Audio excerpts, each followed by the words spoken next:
Hello everyone, welcome back to DK education academy. तो कैसे हो आप लोग? आई होप सभी बहुत अच्छे हो गए अपने अपने घरों में। मैं देव कुमार अपने तहे दिल से आपका स्वागत करता हूं आपके अपने चैनल डीके एजुकेशन एकेडमी में। तो बच्चों, आज हम करेंगे introduction of exercise 12.3 chapter 12 areas related to circles, class 10th mathematics. तो स्टार्ट करते हैं अपने very first topic, that is areas of combinations of plane figures. तो बेटा, हम कुछ प्लेन फिगर्स के कॉम्बिनेशन का एरिया कैलकुलेट करना सीखेंगे यहाँ पे। जैसा कि हम अपने very first question, that is example number 4, जो कि पेज नंबर 231 एनसीईआरटी है, स्टार्ट करते हैं। और उसकी फिगर आप देख भी सकते हैं। तो यहाँ पे एक कॉम्बिनेशन आपको दिया हुआ है, like ABCD is a square and AOBA is a sector, है ना। तो आप देख सकते हैं कुछ इस तरीके से। तो अब कॉम्बिनेशन आएगा आपके पास प्लेन फिगर्स का, और उसका हम एरिया कैलकुलेट करना सीखेंगे, ठीक है ना। तो स्टार्ट करते हैं बच्चों एग्जांपल नंबर 4 से, जो कि पेज नंबर 231 एनसीईआरटी है। तो मैं क्वेश्चन पढ़ रहा हूं। बिफोर दैट मैं आपसे ये रिक्वेस्ट करता हूं कि आप लोग भी अपनी पेन कॉपी एनसीईआरटी बुक ले लें, ठीक है। तो देखिए, कहता है कि इन फिगर आपके सामने है।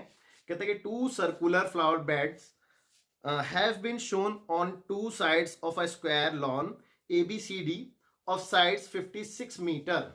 कहते हैं कि if the center of each circular flower bed is the point of intersection O of the diagonals of the square lawn, find the sum of the areas of the lawns and the flower beds.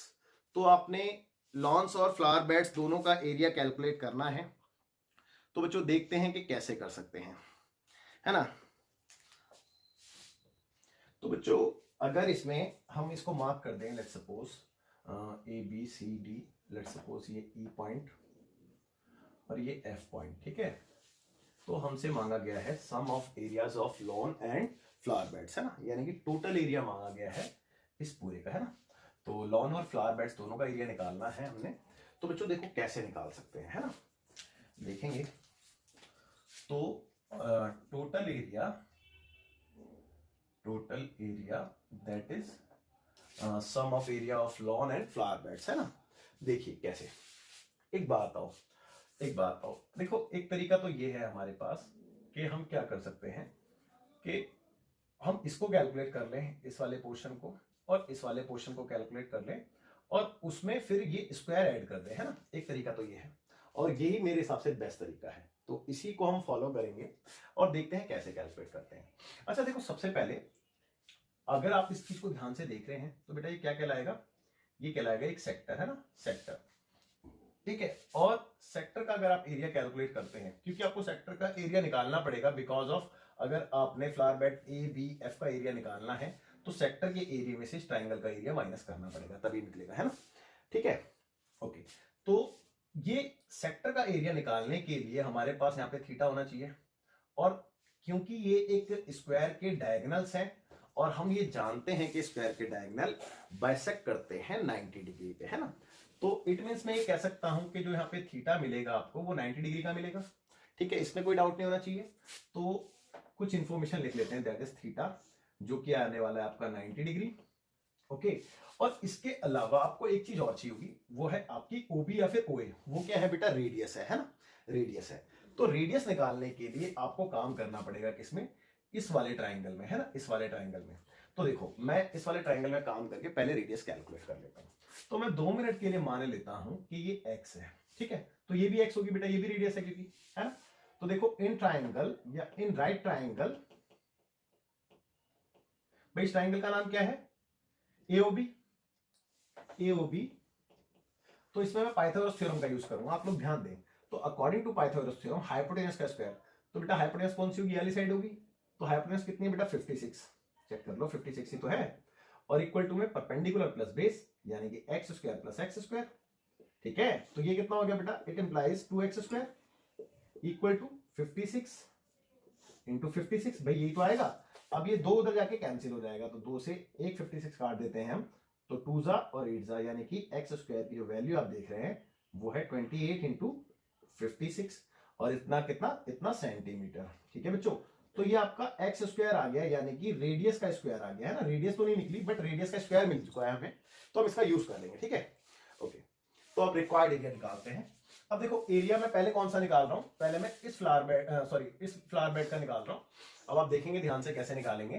तो मैंने क्या किया कि sector का area लिया। Sector का area क्या होगा बेटा, थीटा अपॉन में 360 इंटू पाई आर स्क्वायर, यही होगा। और इसमें से माइनस कर देंगे हम ट्राइंगल का एरिया, ठीक है, तो फ्लावर बेड का एरिया आ जाएगा, ठीक है ना। तो ट्राइंगल का एरिया क्या होगा, half into base into height. तो हाफ इंटू बेस, बेस क्या है ओबी, और हाइट क्या है ओए, तो ओबी इंटू ओए। यहां तक भी कोई डाउट नहीं होगा। और अगर मैं इसको 2 से इंटू कर दूं तो बच्चों ये एरिया कौन सा आ जाएगा, ये वाला एरिया, देखो जो शेडेड रीजन है ये वाला एरिया, ठीक है। क्लियर है ये बात सभी को। और फाइनली इसमें हम प्लस कर देते हैं एरिया एबीसीडी का, तो मेरे को टोटल एरिया मिल जाना है, ठीक है। तो हम इसमें प्लस कर देंगे एरिया ऑफ स्क्वायर, ठीक है, एरिया ऑफ स्क्वायर यानी कि area of square that is ABCD. तो एबीसीडी का स्क्वायर का एरिया क्या होता है बेटा, साइड इंटू साइड। तो साइड कितनी है बेटा 56, तो इसमें 56 इंटू 56 कर देंगे, ठीक है बेटा। तो आपको फाइनली ये एरिया कैलकुलेट करना है। अच्छा मैं एक बार क्वेश्चन में ये देख लेता हूं कि पाई के लिए कुछ बोला है, तो पाई की वैल्यू हम उसके अकॉर्डिंग लेंगे, नहीं कुछ नहीं बोला, ठीक है। तो हम पाई की वैल्यू अपनी मर्जी से कुछ भी ले सकते हैं। अब आगे देखिए भाई, 2 तो एज इट इज, और within bracket theta that is 90 upon 360 into pi यानी कि 22 upon 7 into r, r for radius. Radius क्या है बेटा एक्स है ना, चेक कर लो एक्स ही तो है, और एक्स की वैल्यू कितनी है, अच्छा एक्स स्क्वायर, भाई रेडियस क्या है एक्स स्क्वायर ही तो है, ये आर स्क्वायर को मैंने एक्स स्क्वायर तो लिखा है भाई, चेक कर लो। अगर मैं इसको रेडियस को आर लिखता लेट सपोज, तो बात वही थी ना, यहाँ पे आर स्क्वायर आता आपके पास, तो मैं आर स्क्वायर की वैल्यू डायरेक्ट डाल दूं बेटा, कितनी है 28 इंटू 56, ठीक है। ये आर स्क्वायर की वैल्यू मैंने यहां से डाल दी है। चलो लिख देता हूं कि इट इंप्लाइज एक्स जो है वो किसके इक्वल है, आर के इक्वल। तो आर स्क्वायर की वैल्यू कितनी होगी 28 इंटू 56 सेंटीमीटर। तो मैंने यहां से आर स्क्वायर की वैल्यू डाल दी, ठीक है, ओके। अब देखो -1/2 इंटू ओबी, ओबी क्या है बेटा चेक करो, ओबी एक्स ही तो है ना, तो एक्स यानी कि आर है, और ओए कितना है, ओए भी आर ही है ना, ये भी आर है, ओके। और प्लस में 56 इंटू 56, अब देखते हैं क्या क्या कैंसिल हो रहा है। जैसे 0 से 0, 9 से 4 टाइम्स में ये कैंसिल हो गया, और 4 से 7 टाइम्स में 28, और 7 से 7 टाइम्स में ये भी कैंसिल हो गया। तो बचा क्या 2 इंटू विद इन ब्रैकेट, देखो ये तो सारा कैंसिल है, यहाँ से 22 बच गया, और मल्टीप्लाई में 56 आ गया है ना, ओनली -1/2। अगर मैं r इंटू आर की बात करूं तो आर स्क्वायर, और आर स्क्वायर की वैल्यू मैं यहाँ से डायरेक्ट पुट कर सकता हूं, दैट इज 28 इंटू 56, चेक कर लो। और प्लस में क्या है बेटा 56 इंटू 56, ओके। अब देखते हैं आगे, भाई 2 एज इट इज मल्टीप्लाई में, अच्छा एक काम करते हैं, यहाँ पे ये चीज कैंसिल हो रही है, जैसे कि 28 हो जाएगा, यहाँ पे भी कैंसिल होके अब यहाँ पे 56 और 28 और 28 और 22। तो या तो हम इसको डायरेक्ट मल्टीप्लाई कर लें, अदरवाइज हम इसमें से कुछ कॉमन ले सकते हैं। अब बात यह है कि कॉमन क्या है, देखो अगर मैं इसको कैंसिल नहीं करता, चलो मैं इसको कैंसिल करता ही नहीं हूं वरना आपको क्लियरली दिखेगा नहीं, मैं इसको 2 मिनट के लिए मान लो कि कैंसिल किया ही नहीं है मैंने, एज इट इज छप्पा नहीं है, मैंने इसको कर दिया कैंसिल, 14 आ गया। तो एक तो 56 कॉमन आ गया, आपको दिख रहा है, ठीक है। तो यहां से मैंने 56 ले लिया, और 56 के साथ साथ 2 इसके टेबल में भी आता है, इसके टेबल में भी आता है, तो 2 भी कॉमन ले सकता हूं मैं, तो एक 2 भी कॉमन ले लिया। तो 56 पूरा बाहर गया, 2 यहां से बाहर गया, तो यहां से 11 बचेगा, माइनस 56 बाहर गया तो यहां से 7 बचेगा, और प्लस में 56 इंटू 56, ओके। अब देखते हैं फाइनली कहां तक पहुंचे हम, 2 इंटू 56 इंटू 2, और इंटू में 11 में से 7 गया तो 4 बचा है ना, और प्लस में 56 इंटू 56। अब देखते हैं देखो इसके बाद अगर आपने कैलकुलेशन छोटी करनी है तो यहां से भी फर्दर आप कॉमन ले सकते हैं, अदरवाइज आप क्या कर सकते हैं कि सबको मल्टीप्लाई करके प्लस कर सकते हैं, ठीक है ना। तो एक काम करते हैं, फिलहाल तो कॉमन लेने में फायदा है, तो यहां से मैं 56 को कॉमन ले लेता हूं, और साथ ही एक बार में 2 भी कॉमन हो जाएगा, और ये वाला 2 भी इसी के साथ कॉमन आ जाएगा, तो इतनी चीज कॉमन आ जाएगी है ना। तो 56 आ गया बाहर, और 56 के साथ 4 भी आ गया बाहर, भाई 2 to the 4 ही तो है ना, तो विद इन ब्रैकेट 7 बच गया यहां से, और देखो यहां से एक 56 तो पूरा पूरा बाहर गया, और 7 में से 4 बाहर गया, तो 4 जब मैं इसे डिवाइड करूंगा तो 28, और 28 को फर्दर करूंगा तो 14 ही तो आएगा बेटा, चेक कर लो, देखो ना 56 था, 56 में से जब मैंने 4 कॉमन लिया तो 4 एकम 4, 4 चौक 16, 14 बचेगा ना। तो यहाँ पे 14 बच गया, आप चेक कर लो भाई, मेरे हिसाब से कोई डाउट नहीं होना चाहिए आप लोगों को। और अब इन दोनों को मल्टीप्लाई करके यहाँ से जो भी आएगा उसको इससे मल्टीप्लाई कर देंगे, फाइनल आंसर आ जाएगा। तो देखो 6 चौक 24, 24 का 4 कैरी हुआ 2, और 5 चौक 20, 20 2 22, और इंटू में 14 और 7 21। अब इन दोनों को मल्टीप्लाई कर लेते हैं तो देखते हैं फाइनल आंसर क्या आ रहा है। 224 इंटू 21, तो 224 और आएगा 8 और 2 टू द 4 और 2 टू द 4, तो 4 और 8 4 12 का 2, कैरी हुआ 1, 4 तो 6 और 1 7 और 4 47 24 centimetre square. Let me check. 2 to 4 ठीक है, 8 4 4 ठीक है, 4 8 4 8 8 2 10, सॉरी 8 2 10 मैंने यहाँ पे गलत लिख दिया है। 8 2 10 का 0, कैरी हुआ 1, 4 2 6 और 1 7, 4 का 4। अब ठीक है, तो इतना आ गया। ओके, तो बच्चों वीडियो पॉज करके आप इसको नोट कर लीजिएगा। मैं ये एक्स्ट्रा पोर्शन इसमें से रफ कर देता हूँ और फिर आके देखते हैं, ठीक है बच्चों। इसमें एक छोटी सी मिस्टेक हो गई है। एक्चुअली मैंने यहाँ पे आपको बोला था कि देखिए ना, जब मैंने कॉमन लिया था और हाँ यहाँ पे 11 में से जब मैंने 7 को माइनस किया था तो मैंने बोला तो 4 ही था, लेकिन गलती से मैंने लिख 7 दिया है, ठीक है। आप देख सकते हैं 11 में से 7 गए तो 4 बचने थे और मैंने गलती से 7 लिख दिया था यहाँ पे, तो दैट्स वाई हमारा आंसर नहीं आया। तो यहाँ पे 4 है, तो यहाँ पे भी 4 होगा, है ना, क्योंकि ये चीज कॉमन है तो एज इट इज। तो ये दोनों को प्लस करके कितना आ जाएगा बेटा, 18 आ जाएगा। और अब जब हम इन दोनों को मल्टीप्लाई करेंगे तो आपका आंसर 40 आई थिंक 32 लिखा है पीछे, मैं एक बार चेक कर लेता हूँ। हाँ 4032 बिल्कुल ठीक है, तो 4032 ये आपका आंसर है फाइनली, ठीक है। तो आप ये छोटी सी मिस्टेक थी, इसको थोड़ा सा देख लेना, ठीक है। तो चलो आप इसको नोट कीजिए, फिर आगे देखिए। तो बच्चों देखते हैं एग्जाम्पल नंबर 5, जो कि पेज नंबर 233 NCERT है। तो बहुत इजी क्वेश्चन है। कहता है कि बेटा find the area of the shaded region. आपको शेडेड रीजन नजर आ रहा होगा, देख सकते हैं आप, ठीक है। तो शेडेड रीजन का आपने एरिया निकालना है और कहता है कि इन फिगर आपके सामने है बोर्ड पे। कहता है where ABCD is a square. ABCD एक स्क्वायर है ऑफ साइड 14 सेंटीमीटर, जिसकी साइड बेटा 14 सेंटीमीटर है, यानी कि इसके हमें एक साइड दे रखी है जो कि 14 सेंटीमीटर की है, ठीक है। तो सारी साइड इसकी 14 ही होंगी। ओके, आगे क्या लिखा है, 14 सेंटीमीटर, बस क्वेश्चन इतने ही है। अब एक बात आओ भैया, आप ध्यान से देखो, इसकी स्क्वायर की जितनी ये साइड है उतना ही तो बेटा देखो, यहां से लेकर के अगर ये सेंटर है और ये इसका सेंटर है, तो आपको सोचो कि ये 2 डायमीटर के इक्वल भी तो हुआ। मानते हो नहीं मानते हो? आपको बात समझ में आई बेटा? अगर ये सेंटर होता तो ये 2 डायमीटर के इक्वल भी तो है, यानी कि कहने का मतलब ये है कि जो स्क्वायर की साइड है वो 2 डायमीटर के इक्वल है। तो मैं ये कह सकता हूं कि twice of diameter equal to 14 centimetre. तो बेटा एक डायमीटर कितना होगा, 7 सेंटीमीटर। भाई 7 2 से डिवाइड हो जाएगा, और रेडियस कितनी होगी, 7 की भी आधी, यानी कि 7/2 सेंटीमीटर। चेक कर लो, मेरे हिसाब से तो कोई डाउट नहीं होना चाहिए। और क्वेश्चन में तो कुछ है ही नहीं, आप खुद देखिए ना। अगर मैं स्क्वायर के एरिया में से 4 सर्कल को माइनस कर दूं तो एरिया ऑफ शेडेड रीजन आ जाएगा, और यही तो रिक्वायर्ड एरिया है। तो बस अब तो कोई दिक्कत ही नहीं है। तो भैया रिक्वायर्ड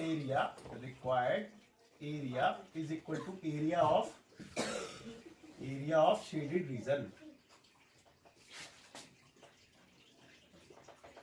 तो बेटा एरिया ऑफ शेडेड रीजन निकालने के लिए स्क्वायर का एरिया, यानी कि मैं स्क्वायर का एरिया क्या होता है बेटा, साइड इंटू साइड। तो साइड इंटू साइड यानी कि साइड का स्क्वायर लिख सकता हूं इसके लिए, है ना। और इसमें से माइनस कर दूं 4 सर्कल को, है ना, 4 सर्कल को। तो एक सर्कल का होता है पाई आर स्क्वायर और 4 सर्कल का 4 पाई आर स्क्वायर होगा, जाहिर सी बात है, बिल्कुल। तो भैया एक साइड कितने की है, 14 की, तो 14 का स्क्वायर और -4 इंटू पाई। अब पाई के लिए कुछ बोला है तो ठीक है, नहीं तो फिर हम 22/7 ले सकते हैं। नहीं कुछ नहीं बोला तो हम 22/7 लेंगे। इंटू में आर की अगर मैं बात करूं तो 7/2 है, चेक कर लो। और क्योंकि आर पे स्क्वायर है तो 2 टाइम्स लिखी जाएगी। अब देखो एक 7 से एक 7 कैंसिल हो गया, 2 से 2 टाइम्स में ये, और फिर 2 से ये 2 भी कैंसिल हो गया। तो दैट्स इट, कुछ नहीं बचा। अब मैं 14 का स्क्वायर करूं तो 156 होता है, आप सभी को पता है बेटा। और इधर इन दोनों को इंटू करूंगा तो 157, 14 का स्क्वायर 196, 196 और इन दोनों को इंटू करूंगा तो कितना आएगा बेटा 157। तो अब चेक करेंगे, माइनस करिए कितना आ रहा है 16, 196 है और कितना है 157। तो 16 में से 7 गए तो बच्चे 9, 8 8 16, ठीक है। और 8 में से 5 गया तो 3, 39।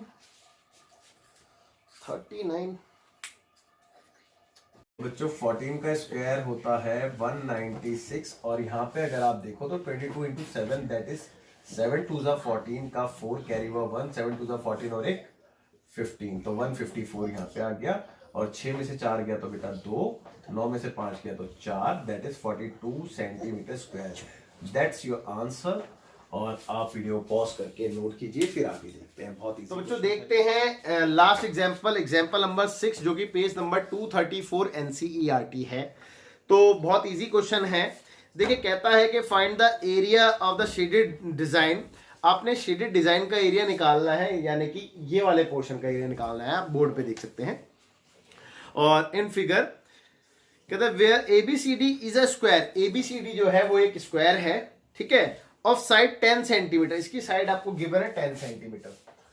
तो ये आपको दे रखी है 10 सेंटीमीटर। ओके, आगे क्या कहता है बेटा, and semicircles are drawn with each side of the square as diameter. यानी कि हर एक स्क्वायर की साइड को डायमीटर लेके सेमी सर्कल बनाया। जैसे कि इसको मैंने डायमीटर लिया और इधर से मैंने एक आधा सर्कल ये ड्रॉ कर दिया। सेम यहां पे मैंने एक आधा सर्कल ड्रॉ कर दिया। सिमिलरली ये और सिमिलरली ये। समझ गए बेटा? आई एम श्योर आपको समझ में आ गई होगी बात। और आगे क्या कहता है, यूज पाई की वैल्यू 3.14, दैट्स इट। बस ये क्वेश्चन है, ठीक है। तो देखो अब आप बात को समझो कि हम कैसे निकालें।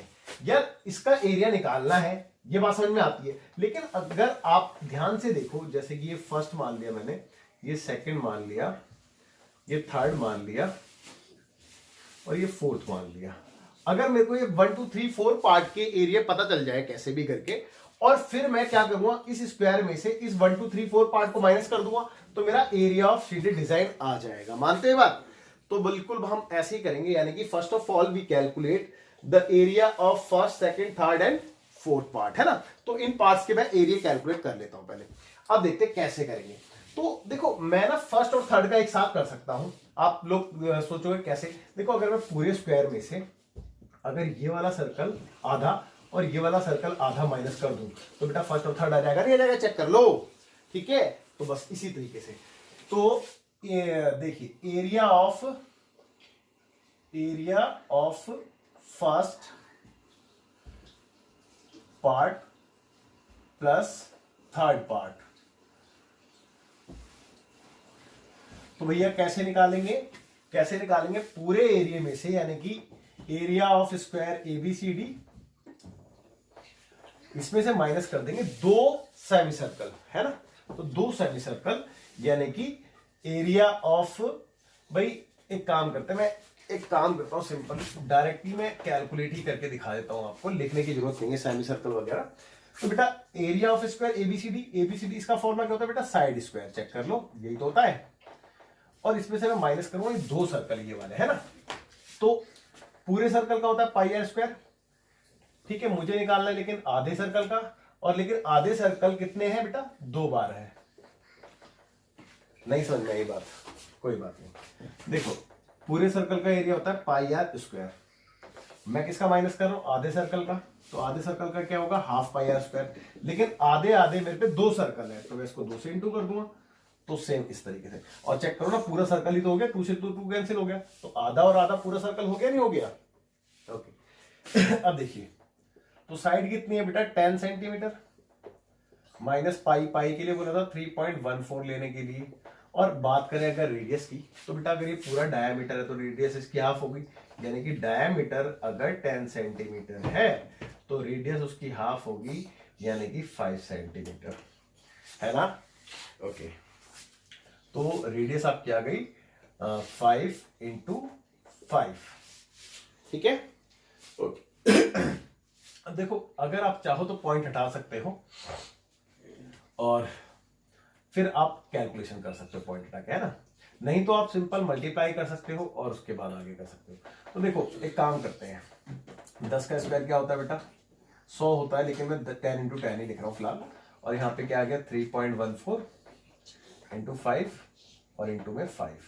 अब दोनों में से भाई देखो 5 यहाँ पे भी होता है और इसके टेबल में भी 5 है, और सिमिलरली 5 यहाँ पे भी और इसके टेबल में भी 5 है। तो 2 टाइम्स 5 कॉमन है, मैं 5 को कॉमन ले लेता हूँ।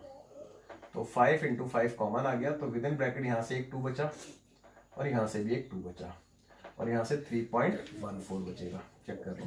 और ये 2 टू द 4 में डायरेक्ट ना 4 लिख दूँ यहाँ पे, तो 4 आ गया। ठीक है, अब देखिए भार कितना था बेटा 25, और इसको इससे माइनस करें कितना आएगा, यानी ये 4.4 माइनस 3.14 है ना, 00 0 में से 4 गया तो 6 आ गया, और 9 में से 1 गया तो 8, बस 0.86 आएगा। ठीक है, तो 0.86। अब फर्दर इसको मल्टीप्लाई करके जो भी आ रहा है वो आपका आंसर है ना। तो देखिए अब इसके आगे अगर आपको नजर आ रहा हो तो एक काम कर सकते हैं, हम ये पॉइंट हटा सकते हैं और 2 0 यहाँ पे लगा सकते हैं। क्यों? क्योंकि इससे डायरेक्ट ये 4 टाइम्स में कैंसिल हो जाएगा।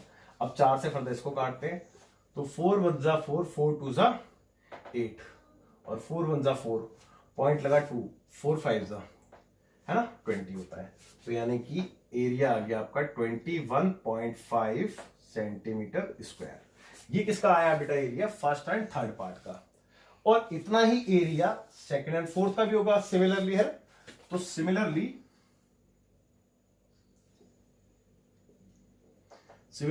एरिया ऑफ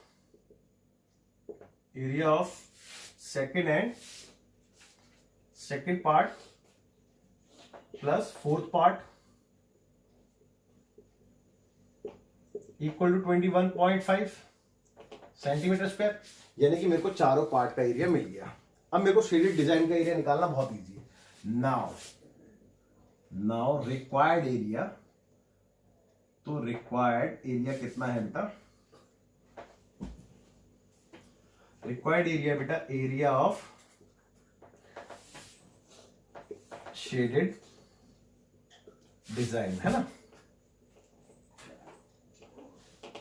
तो एरिया ऑफ शेडेड डिजाइन, तो एरिया ऑफ शेडेड डिजाइन निकालने का जो तरीका है वो पूरे स्क्वायर में से ये चारों पोर्शन को माइनस कर देते हैं ना। तो एरिया ऑफ स्क्वायर ठीक है, और इसमें से माइनस कर देते हैं area of first plus second plus third plus fourth part है ना। तो इन सारों के एरिया हम माइनस कर देते। ठीक है, तो एरिया ऑफ स्क्वायर क्या होता है बेटा? साइड इंटू साइड, यानी कि 10 इंटू 10। और अगर मैं इसकी बात करूं तो देखो फर्स्ट और थर्ड का कितना था 21.5, और प्लस में सेकंड और फोर्थ का कितना था सेम 21.5। तो यानी कि इन दोनों को प्लस करके मैं इसमें से माइनस कर दूंगा। तो ये कितना आ गया बेटा 100, और ये कितना आ गया 21 21 42 42 43 43 आ गया है ना। चेक कर लो। ओके, तो इसमें से इसको माइनस करके कितना आ रहा है 57। देखो 10 में 3 गया 7, और 9 में से 4 गया, 9 में से 4 ही घटेंगे ना, हाँ 5। तो 57 सेंटीमीटर स्क्वायर ये आपका आंसर होना चाहिए फाइनल। बट एक बार मैं चेक कर लेता हूँ आंसर। बिल्कुल ठीक है, और आई एम श्योर आपको समझ में आ गया होगा। आप वीडियो को पॉज करके नोट कर लीजिएगा, और इसके साथ आपका इंट्रो भी खत्म होता है। और फर्दर हम इसके आगे जो करने वाले हैं वो है एक्सरसाइज 12.3 का सॉल्यूशन। तो चलो बाय, टेक केयर, मिलते हैं आपसे अगली क्लास में। जय हिंद।